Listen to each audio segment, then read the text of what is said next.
My brother Bill, 30 male, has been trying online dating for 3 years but with no success. We live in a mostly rural area, so there aren't many single women around his age to begin with.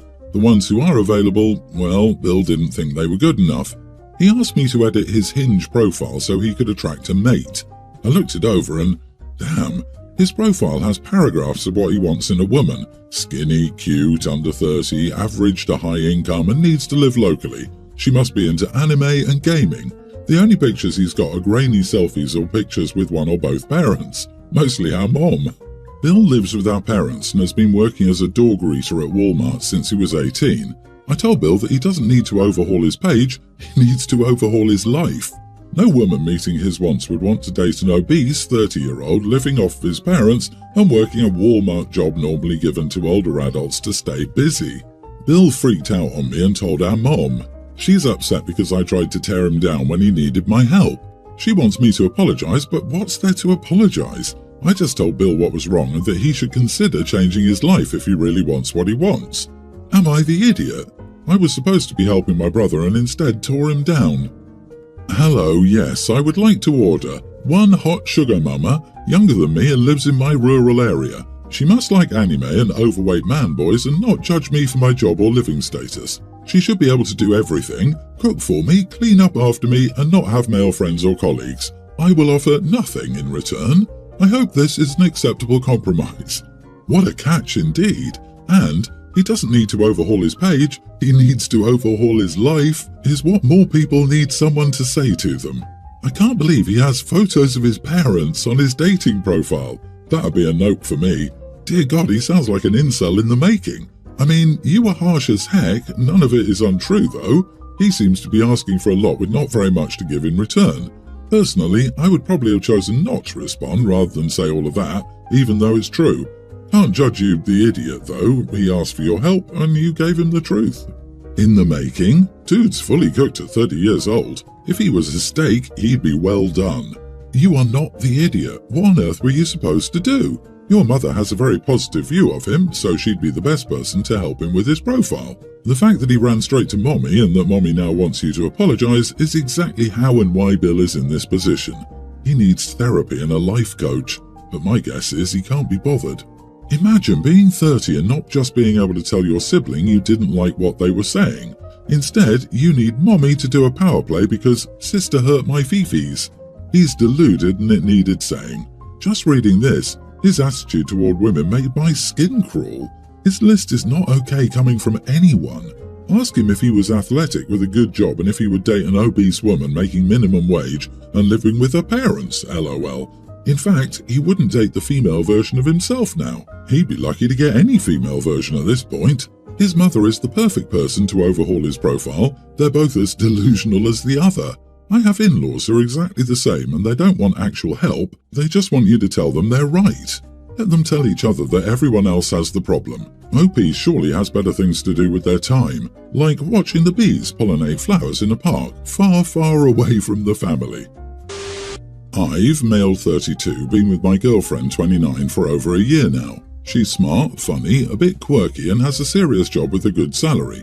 We have a great time together and generally get along very well. The only thing is that her home decor choice is bizarre, to put it frankly, and not something you think a normal grown adult would be into. Her apartment is definitely a reflection of herself and her interests. Not in the best way, though. My girlfriend has a wall dedicated to animation in one room of her apartment, like Futurama pieces and etchings of some weird triangle guy. Then there's the wall of framed preserved insects in another room, but not insects like butterflies or moths. Instead, she displays tarantulas, beetles, and large stick insects. Her bathroom has a subtle theme of the ocean, pretty common, but instead of starfish or shells, she has a little anglerfish nightlight, a small vampiric squid painting, and then a framed diagram of what apparently is a goblin shark right by the toilet. A majority of her home decor and furnishings are okay. The apartment itself is very modern and sleek. It's just the random decor and juvenile-ish themes, like cartoons, insects, and bizarre ocean creatures, are off-putting. This is where I might be the idiot. I avoid bringing people over to her place, especially people from my job, because of how juvenile it looks. Everyone's impressed when they see the high-rise, but that quickly fades once you enter. The one time I brought a work colleague over, they ended up telling me after that they found her insect wall terrifying. I work in finance and appearances and first impressions are important. My office will hold casual gatherings when we get together for a few drinks and good food and we rotate hosts. And this time, it's my turn. The problem is my place is under some construction and not an ideal place to be right now, so I've been staying with my girlfriend. My girlfriend suggested that we host my colleagues here since she has the space and thinks it'll be fun. I told her I planned on skipping my rotation and seeing if the next person would be okay with hosting early. She kept pressing on why I didn't want them over here, so I finally said it was because her home decor was strange and not something a grown woman would have, and also that her insect wall horrified the one colleague that did come over. My girlfriend got mad and said at the end of the day it's not my space and these things bring her joy. She also said that she is indeed an adult woman, which is exactly why her apartment is decorated in such a manner.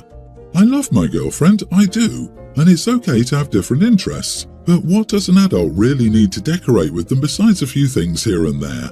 I mean, my own mother asked if my girlfriend was autistic after she saw the entire apartment for the first time. So, am I the idiot for telling my girlfriend her home decor is why I won't host a work gathering at her place? Info: what age children usually have preserved tarantulas and vampire squids as home decor? I think those might be expensive decorations for children to find. Also, Futurama wasn't a kid's show. She's not childish, you just don't like her. She deserves someone more interesting and interested in her rather than shallow appearances and finance.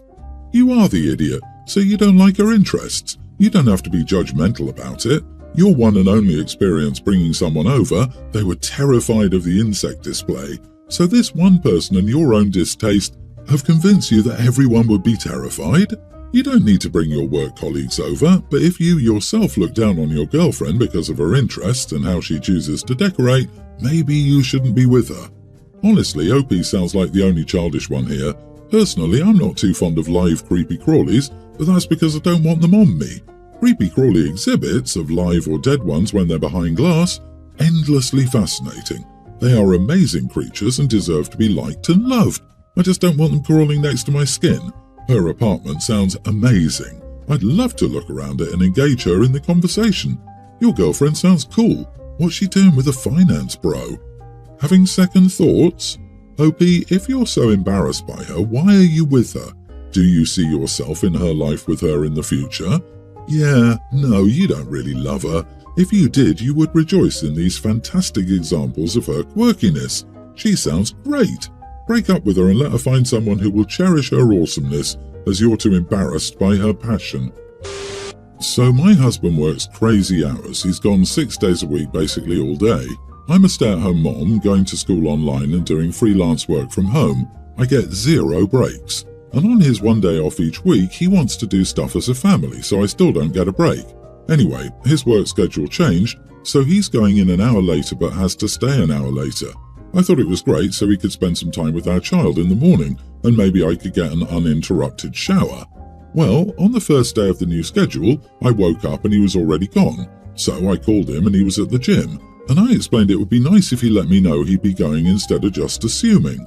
Also, we have weights and a whole gym area in our basement, my gift to him, and so I genuinely don't see why he has to go to the gym. I didn't even know he had a membership until now.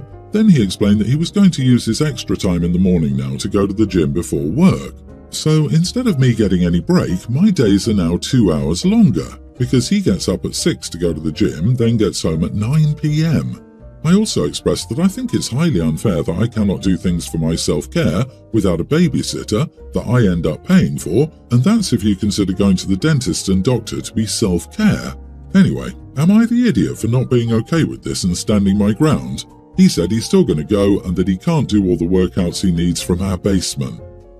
Not the idiot. So you have a full-time job with no days off, being a stay-at-home mom 6 days a week as a single parent in practice, plus a part-time paid job from home, plus school.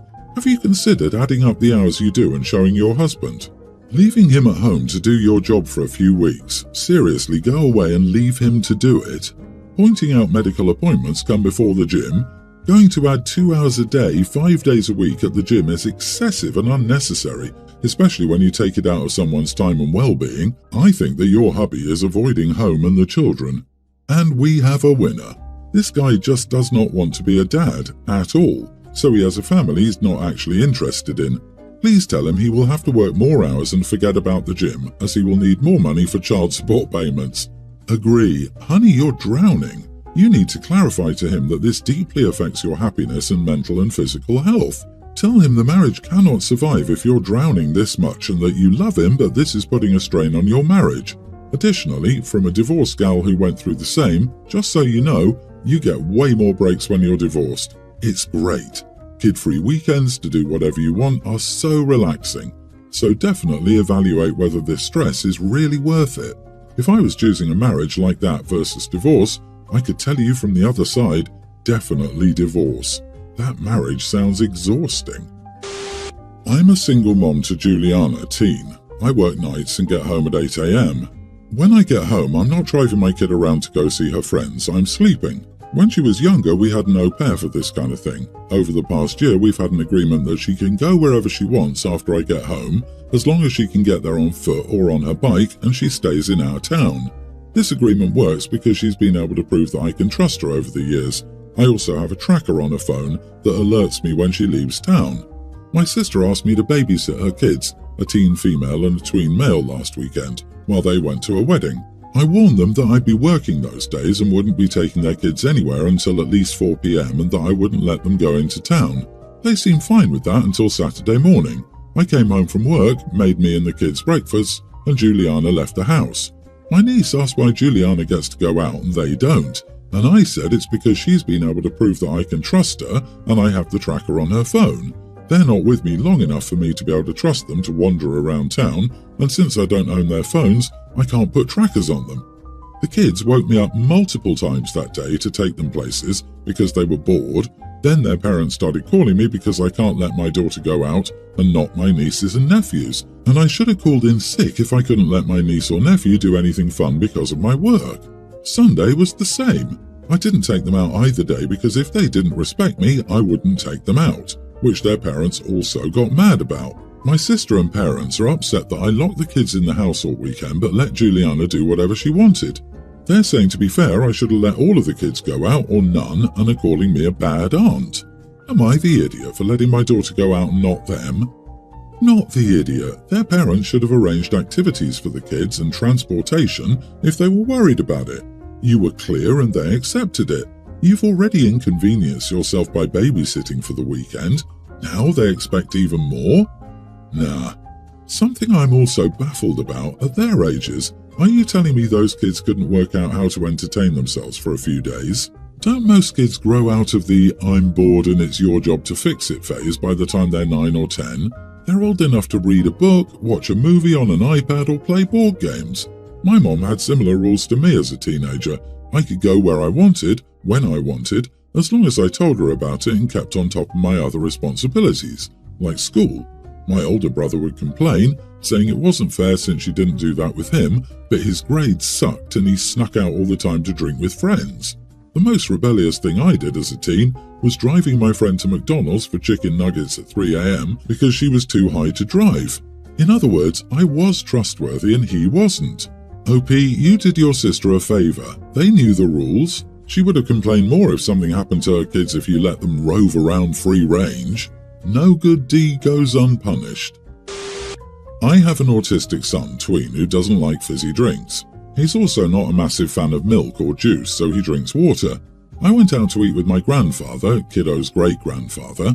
We ordered and my boy got some burgers and fries, typical kid stuff. The order came with a kid's soda and my son decided to get water. For some reason, my grandfather took this as an insult and seemed like he was poor, or it went to it's included in the meal so he had to get it, so we ordered a Coke. My son had no intention of drinking it and he just got it to shut my grandpa up. He got a refill on his water and my grandpa lost it. Started yelling at my son about wasting money and destroying Father's Day because he won't drink a damn Coke. I don't know how this is viewed as disrespectful, even though the family knows he's autistic and has some food and drink aversions. I grabbed my kids and left the restaurant after my grandfather wouldn't let up about the Coke. I got a text from my mom, it's her dad, later because my son and I ruined Father's Day for my grandpa and he's so rarely in town. I don't even understand this because my mom is normally so good with my kids and she's taking my grandfather's side in this argument. Not the idiot. Grandpa ruined Father's Day by making something out of nothing. No one assumes a family is poor because one kid drinks water. It's normal, and a grown adult shouldn't be freaking out. Your kid is totally within their rights to not drink the cola, and you're within your rights for not forcing him to drink it either. To be precise, Grandpa made a wine out of water. It would be one thing if your kid insisted on having an expensive drink and then poured it down the drain, although publicly yelling would still not be an acceptable way to handle it. Still, your grandfather is the one who insisted it was a free drink. All your son did was literally get a refill of a different complimentary beverage. Good Lord, people flip out on kids for drinking too much soda. Then we get a situation like this where a kid doesn't want soda and still gets flipped out on. It baffles me and makes me wonder if your mom knows the whole story. Also, are you sure that your grandfather is doing okay?